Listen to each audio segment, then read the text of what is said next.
جی ایک آدمی ایک سوال کرے، میرا خیال ہے قانون یہ بنا ہے. ہاں لے لیں، یہ لے لیں تاکہ ریکارڈ ہو جائے آپ کی آواز. جی اب ربیع الاول شریف کی آمد ایک سلسلہ چل پڑتا ہے کہ کیا صحابہ اکرام کے زمانے میں یہ میلاد شریف منایا گیا، اور آپ جو یہ سجاوٹ وغیرہ کرتے، جھنڈے ونڈے لگاتے ہیں، تو اس سے بہتر ہے کسی غریب بیٹی کی شادی کرا دی جائے تو یہ ہوگا اس سلسلے میں. چلیے بیٹھیے، آپ تشریف رکھیے. ماشاء اللہ. سب سے پہلے تو یہ طے کر لیں کہ بھئی کسی صحابی نے کیا ہو تو ہم کریں. ایک اصول طے کر لیں کہ ہم وہی کام کریں گے جو کسی صحابی نے کیا، باقی سب چھوڑ دیں گے. تو کتنے کام رہ جائیں گے دنیا کے؟ بتائیے مجھے. تو پہلے کیا ہوا، جب تبلیغی جماعت میدان میں آئی نا تو ان کے یہاں پنکھے نہیں تھے مکہ مسجد میں. کیوں جی؟ حضور کے زمانے میں پنکھے نہیں تھے. اچھا، وضو خانے میں ٹونٹیاں نہیں تھیں، لوٹے سے وضو کرتے تھے. کیا ہوا جی کہ حضور کے زمانے میں جناب لوٹے ہوتے تھے، ٹونٹیاں نہیں ہوتی تھی. ٹھیک ہے، تو پھر آپ یہ ہوائی جہاز میں سفر کیوں کرتے ہیں؟ گدھا گاڑی میں گدھے پہ بیٹھ کر کے سفر کریں یا خچر پر سفر کریں. آخر ترقی ہو رہی ہے تو اس کے اعتبار سے یہ معاملات ہو رہے ہیں. نہیں، میں ایک صاحب کا نام نہیں لیتا، وہ کسی دعوت میں گئے تو اس زمانے میں ٹیبل کرسی پر کھانا معیوب تھا، انگریز کھاتے تھے. وہ بزرگ ان پہ گرم ہو گئے، کہنے نیچے دسترخوان. اچھی بات تھی، نیچے دسترخوان بچھایا انہوں، کھا لی. کل انگریزوں کی طریقے سے تم کھا رہے ہو. سب انہوں نے ذرا ڈانٹ ڈپٹ کی. جب پیر صاحب نے کھانا وانا کھا لیا تو میزبان بھی چھاؤ بڑا شریر تھا، اس نے کیا کہ ایک طرف تو رکھی کار اور دوسری طرف رکھا گدھا. کہنے لگے حضرت صاحب اب دیکھیے یہ تو ہے انگریز کا بچہ اور یہ سواری حضور علیہ السلام کے زمانے کی، تو کون سی پسند کریں گے آپ؟ ظاہر ہے کہ پیر صاحب کار میں ہی گئے نا بیٹھ کر، گدھے پہ تو نہیں گئے بیٹھ کر. تو کچھ ہوتے ہیں شعار، ہم اس کو پہلے بیان کر چکے. کچھ شعار ہوتے ہیں مذہبی اور کچھ ہوتے ہیں قومی. جو مذہبی شعار ہے وہ نہیں بدلتا، قومی شعار بدل جاتا. جیسے پتلون کا پہننا، جس زمانے میں انگریز آیا اس زمانے میں سوائے انگریز کے کوئی پتلون نہیں پہنتا، وہ اس کی علامت تھی. اس وقت علماء اس کو حرام کہتے تھے. لیکن جب پتلون کا رواج عام ہو گیا، جیسے مثلا پورا ترکی مسلم ملک ہے، سارے پتلون پہننے لگ گئے، قومی لباس ہی ان کا پتلون ہو گیا. ہمارے یہاں بھی سب پتلون پہننے لگ گئے. تو آج کوئی آدمی پتلون پہن کر جا رہا تھا، ہم نہیں کہیں گے نا یہودی جا رہا یا عیسائی جا رہا. تو حکم بدل گیا. اس لیے مولانا مفتی محمد وقار الدین صاحب رحمۃ اللہ تعالی علیہ نے وقار الفتاوی میں پتلون پہن کر نماز پڑھنے کو جائز قرار دیا. اور بس ایسی ہو کہ آدمی کو رکوع سجود میں کوئی تکلیف نہ ہو. اب ایسی بھی نہ ہو کہ مجھ جیسا آدمی یہ سوچنے لگے کہ اس میں گھسا کیسے ہوگا، اتنا چست نہ بیٹھ سکے آدمی، نہ ادھر ادھر ہو سکے. تو ایسا بھی نہیں ہونا چاہیے. ٹھیک، تو آپ یہ طے کر لیں کہ جو کام حضور نے کیا ہے نا وہی کریں گے، باقی نہیں کریں گے. کچھ رہ جائے گا دین میں، کچھ نہیں رہ جائے گا.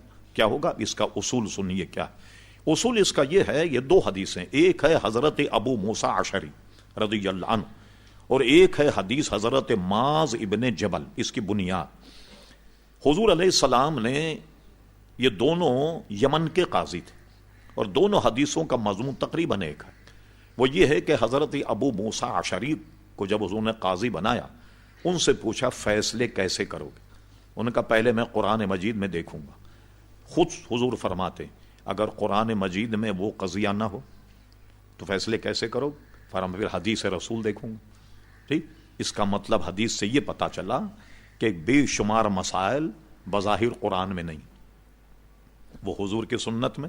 فرما اچھا اگر حدیث میں بھی نہ ملے مسئلہ تو کیا کرو گے؟ تو حضور علیہ السلام نے جب یہ سوال کیا تو انہوں نے کہا میں قرآن حدیث کو سامنے رکھ کر اپنی رائے قائم کروں گا جو قرآن حدیث سے قریب تر ہو. تو حضور علیہ السلام بالکل تم نے ٹھیک کہا، اور فرمایا کہ یہ اللہ کی مہربانی کہ اس نے میری امت میں ایسے افراد پیدا فرما دیے. اسی کو تفقہ کہتے ہیں، سمجھے؟ اسی کو فقہ کہا جاتا ہے کہ قرآن حدیث کو سامنے رکھ کر جو درپیش مسائل ہیں ان کا جواب جو ہے وہ دیا جائے. تو یہ اگر اصول بنا لیں کہ جو صرف قرآن مجید کے فرقہ ہے نا ایسا جو قرآن میں بس اس کے علاوہ ہم نہیں مانیں، تو کتے کا گوشت حرام قرآن میں کہاں ہے؟ کیا خیال ہے؟ بلی، چوہا، بندر یہ حرام ہے کہیں قرآن مجید؟ ایک اصول بیان کر دیا اتنا شاندار. ہم نے جو اپنا حبیب بھیجا ہے نا تمہارے پاس، یہ طیب چیزوں کو تم پہ حلال کرتا ہے اور گندی چیزوں کو تم پہ حرام کرتا ہے. اور کتاب الاعتصام مشکا شریف میں یہ میرا حرام کیا ہوا بھی حضور فرماتے ویسا ہی حرام ہے جیسے اللہ کا حرام کیا ہوا. ٹھیک ہے, اللہ کے نائب ہیں نا, اطیع اللہ اطیع الرسول. تو اب آئیے, تو آپ کہیں جی صحابہ نے تو یہ نہیں کیا تھا. اچھا اب میں آپ سے پوچھوں بنیاد, یہ محفل میلاد میں ہوتا کیا ہے؟ ذرا آپ ہی کے منہ سے میں سنوں, کیا ہوتا ہے صاحب جی؟ حمد و ثنا ہوتی ہے نا.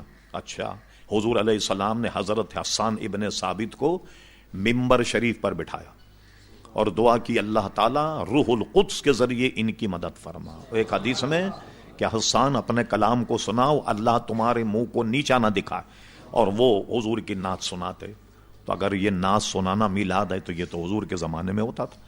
اور صحابہ کرام علیہم رضوان تو حضور کا ذکر و اذکار کرتے تھے, تو میلاد میں اگر حضور کا ذکر و اذکار ہوتا ہے یہ بھی تو محفل میلاد. اب آپ کہتے ہیں جی جلوس نکالنا. جب حضور علیہ السلام مدینہ شریف گئے, چند دن آپ نے قباء شریف میں قیام فرمایا. یہ حدیثوں میں, تفسیروں میں, سیرت کی کتابوں میں نہایت ہی وضاحت کے ساتھ یہ واقعہ موجود. اہل مدینہ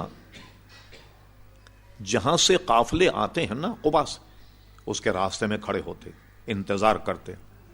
جب سورج غروب ہو جاتا تو فرماتے نہیں آئے, اپنے گھر چلے جاتے.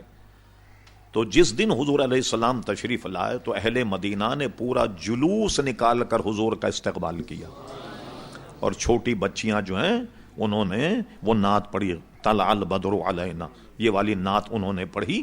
تو حضور علیہ السلام کا استقبال تو انہوں نے جلوس سے کیا. ایک بات یہ جو احمق کہتے ہیں نا کہ صاحب وہ تو پوری صحاح ستہ میں دکھائیے کہ جلوس یہ میلاد النبی. ٹھیک, اب صحاح ستہ کسی نے پڑھی نہ ہو تو اس کو کیا دکھایا جائے؟ کسی شخص نے خوب کہا تھا کسی زمانے مولانا لہجے میں کہ علم سیکھا پر دینداری نہ آئی, بخار آ گیا مگر بخاری نہیں آئی. صحاح ستہ کی ایک کتاب ہے مشکا شریف. مشکا شریف میں علامہ امام ترمذی نے حضور کی سیرت پر ایک باب باندھا. جو کہتے ہیں نا کہیں نشان نہیں, آپ کو تعجب ہوگا, اس باب کا نام صاحب مشکات نے میلاد النبی رکھا. ترمذی شریف میں باب ہے اس معاملے پر کہ میلاد النبی, اس کے بعد حضور علیہ السلام کی سیرت پر انہوں نے کلام کیا. ٹھیک ہے, تو آپ یہ دیکھیے کہ وہ لوگ کہتے ہیں جی اس کا کہیں ثبوت نہیں, بالکل احمق لوگ ہیں. اچھا یہ نہیں, بلکہ انہوں نے بیچاروں نے اپنی بھی کتابیں نہیں پڑھی, اتنے معذور ہیں کم وقت. اب آئیے پورے طریقے سمجھ لیں.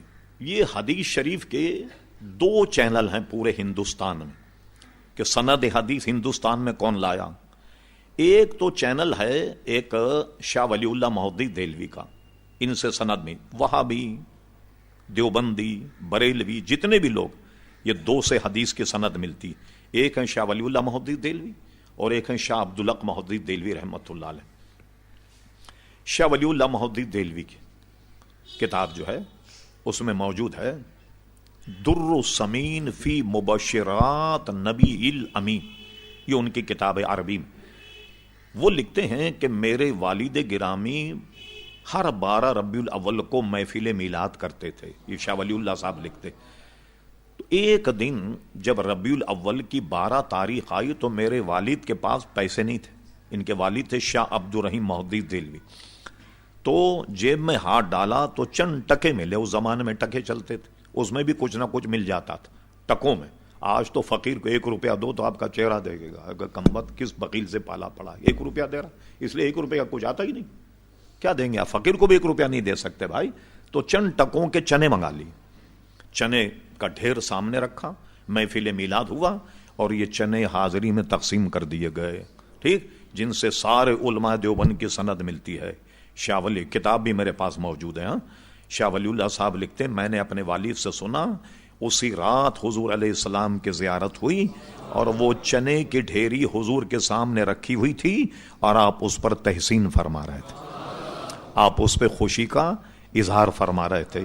یہ تو شاہ ولی اللہ نے لکھا, محدثی دہلوی صاحب نے. اب آئیے دوسرا چینل, آئیے دوسری سند ہے شاہ عبدالحق محدثی دہلوی رحمۃ اللہ علیہ. یہ آج کل کے بزرگ نہیں, شاہ عبدالحق محدثی دہلوی رحمۃ اللہ علیہ کا وصال ہوا ہے دہلی میں 1052 ہجری میں. الحمدللہ میں 2 مرتبہ دہلی گیا اور بسیار تلاش میں نے ان کے مزار پر جا کر فاتحہ پڑھی.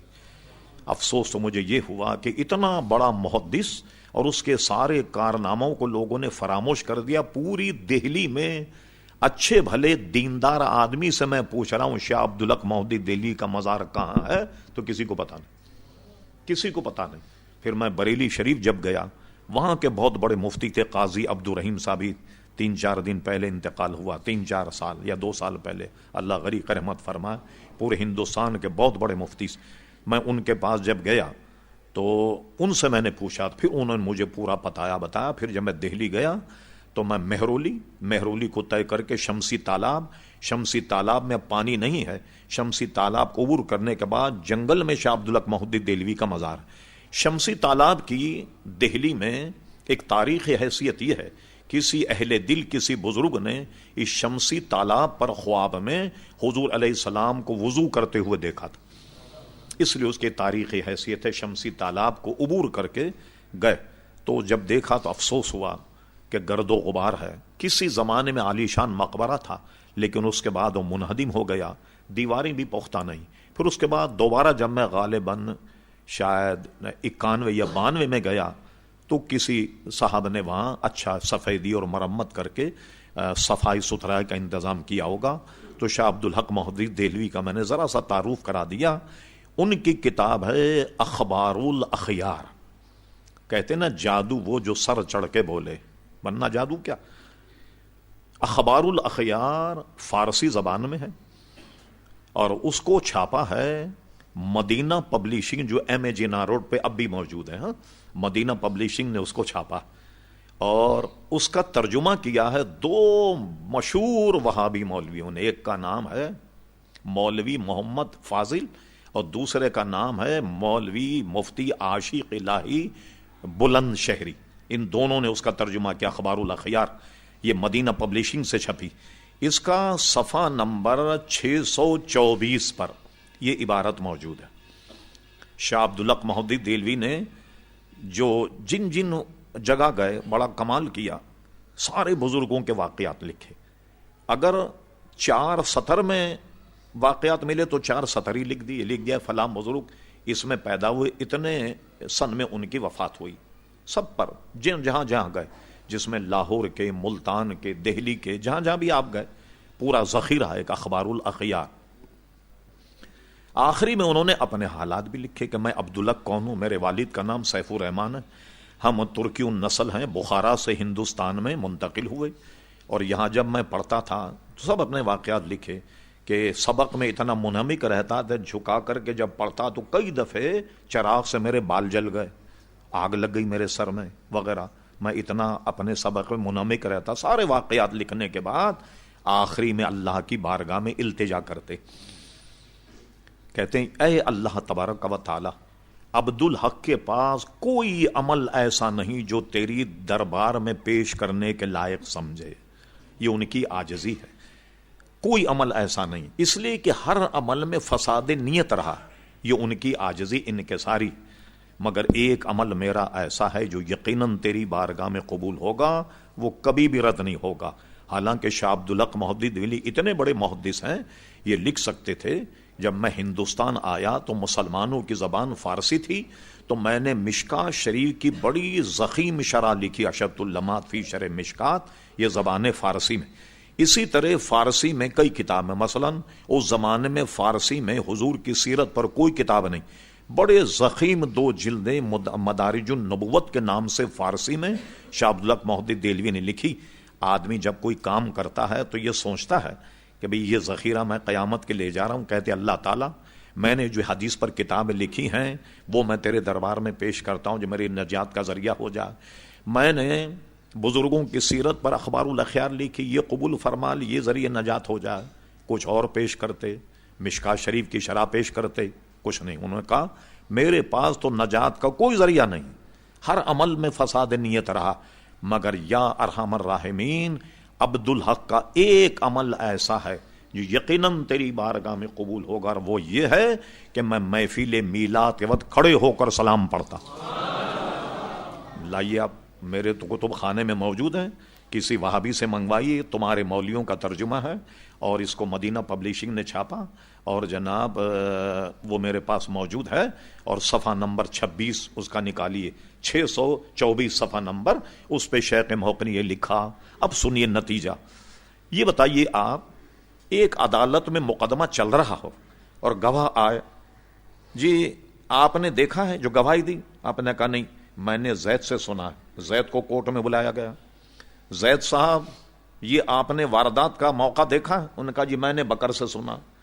یہ بکر صاحب کو بلایا، بکر صاحب کہتے ہیں بھائی میرے سامنے تو ایسا کوئی واقعہ نہیں ہوا، اب مجھے بتائیے اگر گواہی میں ایک آدمی کراس کوسچن جس کو کہتے ہیں اس میں اگر لاجواب ہو جائے تو مقدمہ ثابت ہوگا؟ نہیں ثابت ہوگا۔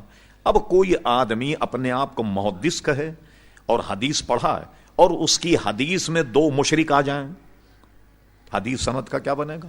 کیونکہ میلاد شریف منانا تو شرک ہے نا۔ شاہ ولی اللہ مہدی دہلوی مشرک ہو گئے، ان کے والد شاہ عبد الرحیم صاحب بھی مشرک ہو گئے، شاہ عبدالحق مہدی دہلوی بھی مشرک ہو گئے۔ اب بتاؤ تمہاری سند کا کیا بنے گا؟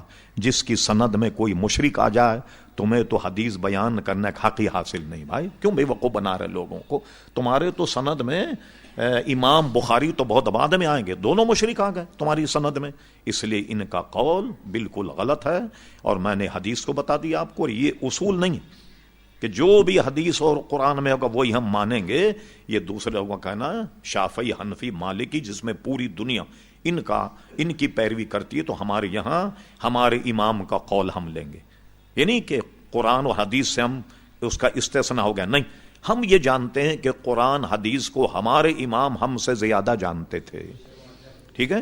تو یہ حضرات جو ہیں یہ جو کچھ کہیں گے وہ اصل میں دین ہے۔ اس لیے ہمارے یہاں شریعت کا ماخذ کیا ہے؟ قرآن، سنت، اجماع امت اور قیاس، یہ 4 چیزیں ہیں جس سے دین کا کوئی مسئلہ ثابت ہوتا ہے۔ جی نا، کوئی ایک آدھ سوال اور کر لیں۔